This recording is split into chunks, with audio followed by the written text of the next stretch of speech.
How are you guys doing? Today is Friday, April 30th, 2021, out here in this quarantine. I'm James Sims, and for this episode of The Elite, I'm going to give a little bit of a review of yesterday's first round of the 2021 NFL Draft, as of course that's a big day. It's the start of the 2021 season, as some of the best college football players that have ever played the game are going to find new homes, and their NFL careers effectively started yesterday. Yesterday was only the first round, as the second and third rounds are tonight. And once the draft is over, I'm going to do another little piece once the draft is over. But for now, I'm just going to do this episode on the first round and just really quickly glancing into how the first round went. This is how it went. The first overall pick by the Jacksonville Jaguars was Trevor Lawrence, the elite starting quarterback that came out of Clemson. He won a national championship there, and he's only lost 2 games as a starter. Incredible athlete, of course. Every football analyst was foaming at the mouth over what Trevor Lawrence has been doing the last couple seasons. He was so good in college that Urban Meyer came out of retirement to coach the Jaguars because they had the first overall pick. So it'll be very interesting to see what Trevor Lawrence's career is like now that he's officially a member of the Jacksonville Jaguars. The second pick overall was by the New York Jets. They selected Zach Wilson out of BYU. Many people regard him as one of the most electric gunslingers in the draft. He is an amazing arm, and it'll be very interesting to see what the Jets do post Sam Darnold with him. But continuing on, the third pick by the San Francisco Giants was to select Trey Lance. They actually traded up to get this pick, and now they have Jimmy Garoppolo's replacement, a player that, of course, dominated the Division II level when he was playing at North Dakota State. He's a big athlete, and, of course, he can throw the ball incredibly well. He throws it very effortlessly, and it'll be very interesting to see what he does now with the San Francisco 49ers. He may take over as the starting quarterback now or later on. The fourth overall pick by the Atlanta Falcons was Kyle Pitts, the tight end out of Florida. He was regarded by many as probably the best position player that wasn't a quarterback in this draft. I guess he's the highest drafted tight end in NFL history. So of course that should set the stage for what could possibly be a Hall of Fame career at the tight end position. I don't want to use the word Hall of Fame this early in the draft, but considering he's going to have one of the most accurate quarterbacks and one of the greatest wide receivers who at least create space for him and give him opportunities, it'll be very interesting to see what he does with Atlanta. The fifth pick went to the Bengals as they selected Jamar Chase out of LSU. They selected Joe Burrow, one of Joe Burrow's top targets, so I think that's a very wise, a very smart pick, especially if you're going to move forward, if you have confidence in your quarterback. The same move was made with the number 6 pick as the Miami Dolphins selected Jalen Waddle out of Alabama to give their new quarterback Tua Tagovailoa at least a familiar face that he can throw to. The 7th overall pick by the Lions was Penei Sewell. He's the offensive tackle out of Oregon. His younger brother's actually looking to be a top pick next year, but Penei Sewell, first offensive lineman taken, of course, I guess his next goal will be to protect Jared Goff at all costs. The 8th overall pick by the Carolina Panthers was J.C. Horn, a cornerback out of South Carolina. He doesn't have to go that far from home.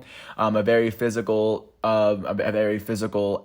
corner who really gets up in people's face. It'll be very interesting to see what he does now in the same division as Mike Evans, Julio Jones, Calvin Ridley, now Kyle Pitts, and Mike Thomas. He's going to have his work cut out for him in Carolina.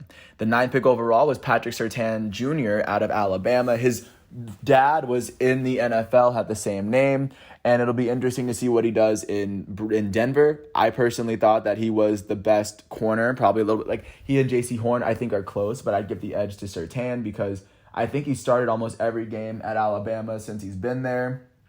And I just think the next level is just transitioning to the next level will be pretty effortless for him. I think it'll be very good. The 10th overall pick by the Philadelphia Eagles was Devontae Smith, the elite wide receiver out of Alabama. He was the 3rd wide receiver taken, and after being the 4th wide receiver in Heisman history to actually win the trophy. But now that he's in Philadelphia with Jalen Hurts, his former teammate, it'll be very interesting to see how that dynamic grows. and many players are cheering for him. He's a very undersized receiver, but he's saying he doesn't have to bulk up because he's already won the Heisman without it. He'll be a player that'll be very interesting to watch this upcoming season. The 11th overall pick was Justin Fields, the elite starting quarterback out of Ohio State. He had, I believe, a very similar career to Trevor Lawrence. I think Trevor Lawrence was on a slightly better team, and he was playing with a slightly better coach. I think that was a slight difference, but I think in terms of splitting hairs between these two guys, I mean, there's no point. I think that him joining the Chicago Bears might have been the best pick of the night. I think with this, the Chicago Bears are back, and now that Matt Nagy as an offensive coordinator has an elite quarterback at his disposal to mold for what could be at least his entire career. If I was a Chicago Bears fan, I would wake up very happy today.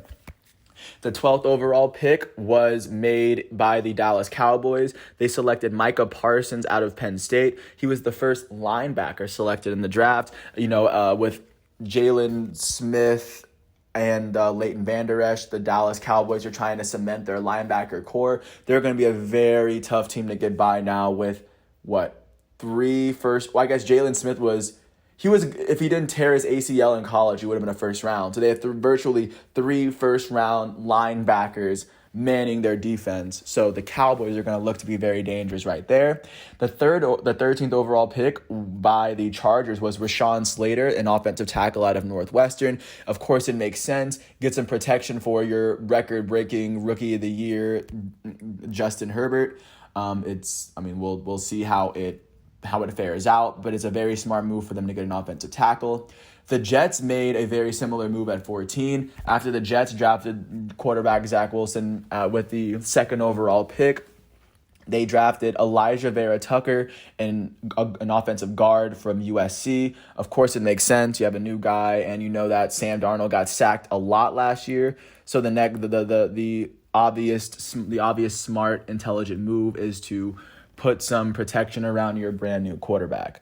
The 15th overall pick by the New England Patriots, for the first time that Bill Belichick hasn't been in the playoffs for over 2 decades, it was a new quarterback. They drafted Mac Jones out of Alabama, coming off of an amazing title-winning season.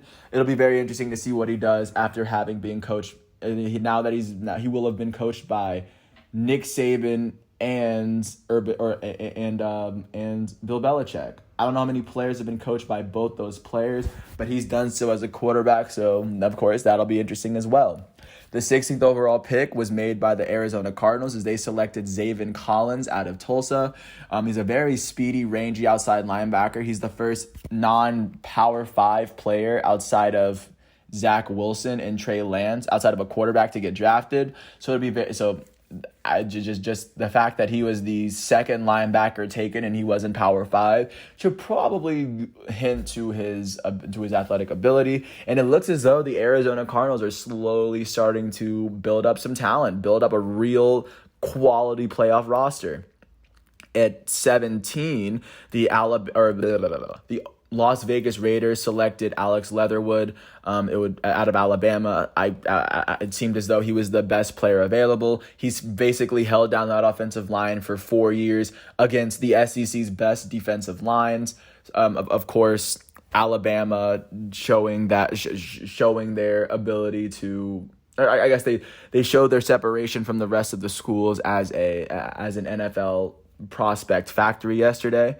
With the 18th pick for the Miami Dolphins was Jalen Phillips, a defensive end out of Miami, so he doesn't have to actually leave his hometown, or he doesn't have to leave the town he was originally playing in. He's a very big, rangy defensive end. He has great size. He uses great handwork, and it'll be very interesting to see what he does with the Dolphins now, alongside Jalen Waddle, the other first-round rookie. The 19th overall pick was made by Washington as they selected Jamin Davis out of Kentucky. The fans didn't know who he was, but because he's the 2nd inside linebacker taken overall, and Kentucky was actually a very good team this year because of Jamin Davis. So it'll be very interesting to see how he adjusts to the NFC East on the team that actually won the NFC East. Staying within the division, the New York Giants traded up to get the 20th pick as they were able to get Kadarius Toney out of Florida, or they traded down.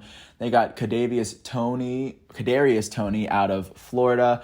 He seems to be a very nice, just all-purpose runner of the football. He's a natural football player, natural talent. So it'll be very interesting to see how he meshes with Daniel Jones now that Daniel Jones has a first-round wide receiver. The 21st overall pick went to the Indianapolis Colts as they selected defensive end Kwity Paye out of Michigan. Of course, another great, Michigan being an NFL prospect factory. It'll be very interesting to see how this big, fast, rangy athlete fares on an Indianapolis Colts team that's trying to get right back into the playoff picture now that they have Carson Wentz.